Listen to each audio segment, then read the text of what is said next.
boys and girls, we're looking for...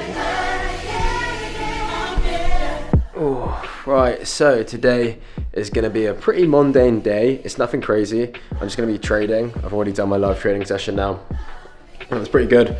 We caught a nice GU short, but it's in a lot of consolidation at the moment. It is in profit, but we'll see how it goes for New York session. Rest of the day, we're meeting up with the boys, Yig and Dicko. They're going to be doing we're going to do some content stuff for you guys. And yeah, that is pretty much my day. It's a realistic day in the life of a 7-figure funded trader. So what I actually get up to in the day, because I'm not going to pretend I do loads of stuff when I don't. Oh, you alright, bro? Glad to see you, mate. Morning. Good. Oh, you good? Yeah, mate. Yeah. Move these. But actually, section these into the right areas as well. Do this one next, and we'll leave it those two first. You gain the confidence coming from structure, not luck. Well, it's not bad. It's not really a event. It is. It's not a great trade. It's the same idea. It's worked out. It's worked out. So it's a 2.8k payout now. It's bad for me. It is bad for me. I'm gonna punish myself with a run in the road. Yeah, no, this is bad. This is bad.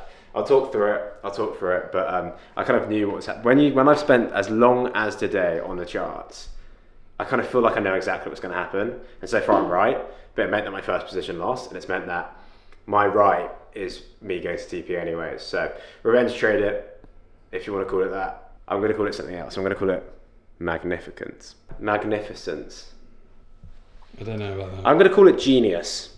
All right? What am I saying with genius? Was it a genius thing you did? No. Okay.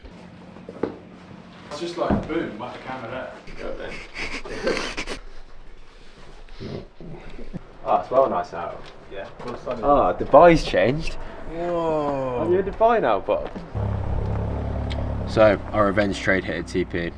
We're up about 3.3k. It's a equity edge funded account. But yeah, I've been rewarded for bad trading behaviour, and that's sometimes how it goes. But can't be doing that too often, especially on funded accounts. Otherwise, you'll just lose your funding, have to get it refunded, which unfortunately has happened to me quite a few times. Obviously, I'm not upset. Ended up being what, 1 or 2k day profit. The loss this morning was on a challenge, so maximum I'm going to lose there is like 500 quid or something. So yeah, profitable day, can't be upset. Can he be upset, you know? Rest of the day, I will punish myself. I do need to.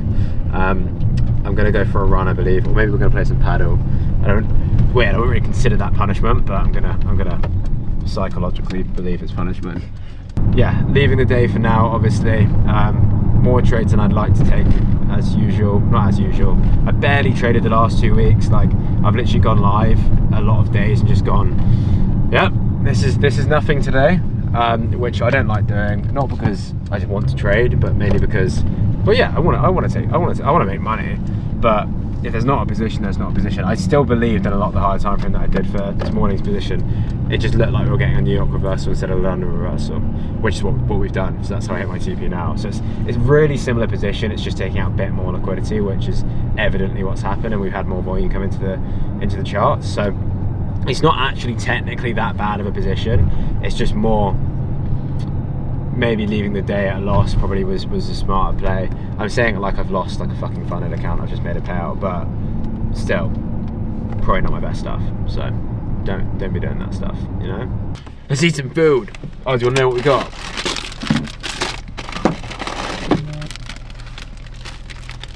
The epitome of health. Red Bull. Red Bull skips, all day breakfast and squashies. Dob. Bruh. She fucking loves the camera. Alright, we're going to punish ourselves as promised with a quite dark run. You guys rate my running shoes. They're quite cool. Punishment for my bad actions. This is punishment for my emotional, impulsive movements. So I have to discipline myself in some way.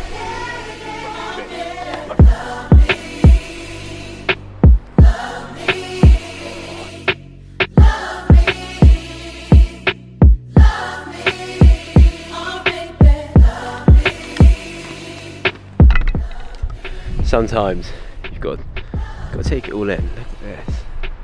Generally, I try and do this every time I fuck up. I'm also training for a high rock, so it's kind of needed anyways. We're getting pretty quick. We did a 10K. Yeah, it's just really nice when you can run and it's like this. We're in the UK, we're not even in Dubai yet. Look at this. I mean, I'd argue this is way more beautiful anyways. Fun times. Let's go chat.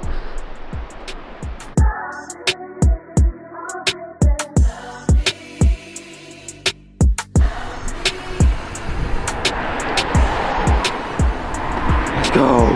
High Rocks. It's like 10 days away. There's no world. There's no world where I complete it in a good time. So guys, I'm gonna break down the GU short that I took in London session and also my New York revenge trade as well. I managed to cash me around, I think it was $1,300, $1,400 on my funded account with Equity Edge.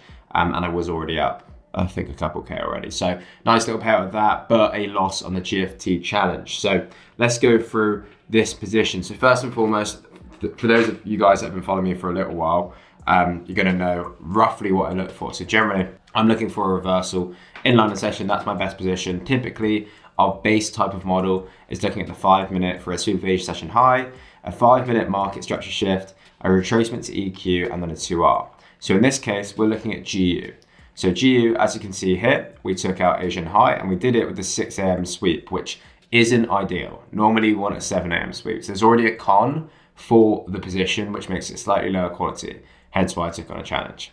We also have this not very high volume, but slightly trending Asian range, just something to keep in mind. Generally, if it's a massive expanding Asian range, you won't want to stay in it, or you won't want to look to trade a reversal as much, especially when it's with bias. But the main thing that was giving me a bit of, oh God, that's a bit too quick. A bit of confirmation for this trade was the S&T that we had with Euro USD. So generally, we're looking for S&T in a POI. So we had our sweep, we had a 5 minute market structure shift, then you could have literally just used EQ to hit and entered around here. Now for me, I really wasn't overly confident on the position, again, hence why I took on a challenge. So what I did was I waited for price to react and basically create S&T. So as you can see here, price has taken out Asian session high, we've had a market structure shift, and then this high is a lower high compared to this high, okay?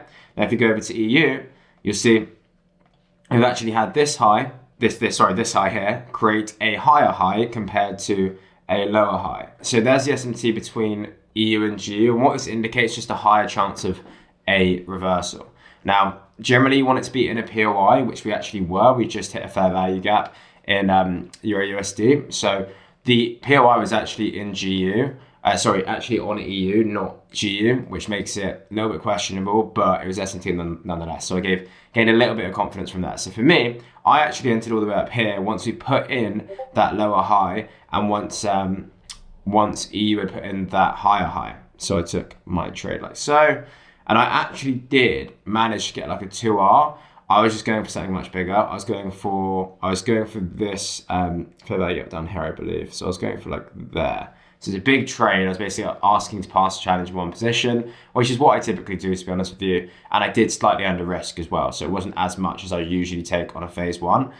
So therefore, I needed it to be a bigger risk reward than I usually would do to pass a challenge. So what I waited for was obviously the S&T, got my entry rather than the EQ, just because it's more of an OTA and it gives us extra confirmation for the trade. And then as you can see, we actually had a good bit of movement down to the downside. We just kind of consolidated around here for a bit, took out the low ever so lightly, but then started to react. I was in lives on obviously WorkFX. I live trading there every single day. And then I also went live on TikTok today. Yeah, basically, we ended up just consolidating for ages and ages and ages. I ended up looking at the trade for ages and ages and ages. And it got to basically New York session. And this is where I consider this a revenge trade more than I would an uber valid entry. It's a valid entry, but it's not my best stuff. So as you can see, we take ourselves out for stop loss. There you go, we're stopped out. So that was stopped out on Go Funded Trader Challenge. And then we've got new structure. So we've got a new low, new high, new low, new high. And then we cause this nice change of state of delivery. So we get this change of state of delivery here. Now this is a super similar position. like very similar position. Change state delivery I use quite a lot. It's basically just looking at the sequence of candles that have created highs or lows and looking at their body closes rather than looking at like swing points for structural shifts. So this, regardless, is actually a swing low anyways. So you could look at that as just a market structure shift anyways, but I was just looking at the change state delivery to take the position from. So for me, my entry was here. And the other added confluences are we've taken out London session liquidity. Obviously, all of this would have been building up more liquidity for manipulation. For this one, I actually just targeted 2 up because I actually took this on a funded account. So this one actually made me like live capital or made me capital that I'm going to take home with me, if that makes sense. So it's actually worked out very nicely because I've managed to cash money on a funded account and lose money or lose percentage on a funded challenge, which would have cost like 500 quid max. So yeah, happy days. But the position, yeah, basically it's very similar to London session reversal, just a New York session reversal. And it's really nicely in like timed as well. Like as you can see, we're building up to the highs through 12 and we've taken it at 1, which is like pretty much prime time for New York. So yeah, we basically just took this little 2R. As you can see, it literally just went straight to TP. I did it in a car journey, took 10 minutes. And sometimes it's really awkward with positions like this because this position was valid as well, in my opinion. But I was in it for ages, and maybe a good trader or a better trader than me would have been like, we're not really getting the volume that you're looking for when you're in this type of position. And I was on live and I was saying, like, if I was trading this on any other account, I would have cashed. I would have taken a 2R, I'd be on with my day and not be interested in holding this position any longer because it's just taking way too long. It's so consolidating. And that's equally like sometimes a bad thing. If you're holding for a bigger risk to reward, you've got to do what your plan was kind of like before you took the trade, unless there's really like a key measurable that's changed whilst in the trade. Because generally when you're in a trade, your mindset goes from, right, I'm following my system, this is the plan before executing, to when you're losing, I bet you guys, and same as me, because most people have this as natural human psychology, I'm sure a lot of you guys feel like you need to get out the trade when you're in profit and stay in the trade when it's near your stop loss. Because you start to look for reasons that almost validate the trade to stay in because you want to stay in a position, you don't want to lose money on the day. And then when you're at a TP, a lot of people kind of just want to get out because they're trying to secure profits, which, like, if that wasn't your plan, then don't do that. So my plan for phase 1 was to pass the challenge. In order to do that, I needed a 6R, which matched my bias as well, which matched what I thought was going to happen. Whereas for this, my plan on funded accounts is very much securing profit and not exposing myself to too much price action or too much time on the charts, if that makes sense. So this massively matched my funded account approach. This massively matched my funded challenge approach. So can you see where these little changes in the way that I'm approaching different accounts is what gives me an edge over everyone just trading everything the exact same way? Because if I take this type of challenges or type of positions where I'm looking for huge risk rewards on funded accounts, I'm going to go through losing streaks, and I should expect to go through losing streaks because it's a 6R. I can go through 5 losses in a row, and the 6th trade should put me in a profit, if that makes sense. So that's where the issue is at the moment. Is a lot of people trading these challenges that I teach, at least, smashing through challenges, and I've got to really go into them on how to manage that funded account. And unfortunately, I see a lot of people that I don't teach, and even some that I do, that manage to get funded, manage to do the hard part of getting funded, and then just can't manage a funded account. And I've got to be so strict on them for them to get consistent results. But that's the benefit of mentorship, eh? But yeah, these are the 2 positions: a New York reversal, a London reversal, 1 loss, 1 win, around 1.5k cash per day, something like that. And we'll withdraw that, I think it's in about 5 days. So yeah, happy days. Cool, so it's actually the next day, and I'm actually about to withdraw a payout, funny enough. With Funded X, we've got 1.5k, nothing crazy, keeps the lights on. But if you did enjoy the video, please do subscribe. We're looking to hit and be the biggest UK trader on YouTube. And if you think that's doable, then please do subscribe, like the channel, put a decent amount of effort into these videos. And yeah, if you did want any more help, if you wanted to ask me any questions, if you wanted to jump on a call with any of our team, etc., and find out how we trade and get the results that we do. Obviously, I did 2 live trading sessions in this one day, one on TikTok for everyone and one obviously for the main Discord where I go live every single day and do my live trading. So if you want to trade alongside a 7-figure funded trader and just see what he thinks and acts like when he's on the charts, then definitely worth dropping me a DM or clicking the link below and booking in a call with me or one of our funded traders to talk you through the process a little bit. But yeah, if not, make sure to subscribe. Love you all. Thank you.